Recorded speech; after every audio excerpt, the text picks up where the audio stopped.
बिस्मिल्लाहिर्रहमानिर्रहीम। अस्सलामु अलैकुम वरहमतुल्लाहि वबरकातुहू।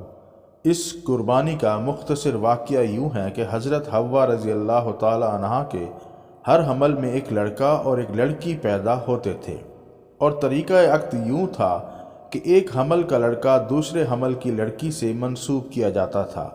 चुनांचे काबील के साथ अकलिमा पैदा हुई जो हुस्न व जमाल ख़त व ख़ाल में बेमिसाल थी, और हाबील के साथ लियोदा पैदा हुई। वो इस कदर हसीन ना थी।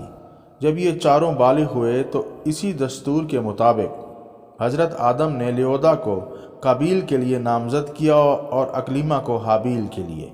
हाबील ने इस तजवीज़ से इनराफ़ किया और कहा, मेरी बहन हसीन है और मेरे साथ रहम में रही है, मैं इसका हक़दार हूँ। हज़रत आदम ने फरमाया, वो तेरे साथ पैदा हुई लिहाजा तेरी बहन है, इसके साथ तेरा निकाह हलाल नहीं।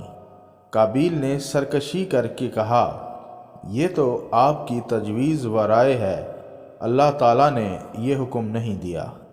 आपने फरमाया, अच्छा दोनों एक एक कुर्बानी करो, जिसकी कुर्बानी मकबूल हो जाए वही अकलिमा का हक़दार है। इस ज़माने में जो कुर्बानी मकबूल होती थी, आसमान से एक आग आकर इसको खा लिया करती थी। हाबील कुर्बानी के लिए एक बकरी लाया कि वो बकरियां ही पालता था, और काबील चौके काश्त करता था, एक अंबार गंदम लाया। नागहा एक बिजली आई और बकरी को ले गई। काबील की कुर्बानी छोड़ गई। काबील की आतिश व गज़ब जोश जन हुई और कत्ल हाबील का अज़म कर लिया। काबील ने जब हाबील को कत्ल किया, इस वक्त काबील की उम्र 25 साल और हाबील की उम्र 20 साल थी, और हज़रत आदम अलैहिस्सलाम की उम्र शरीफ 125 साल थी। इसके मुताल्लिक़ मुख्तलिफ़ अक़वाल वारिद हैं कि काबील ने हाबील को किस तरह कत्ल किया। एक, हज़रत हाबील सोए हुए थे कि काबील ने एक भारी पत्थर से आपका सर कुचल डाला।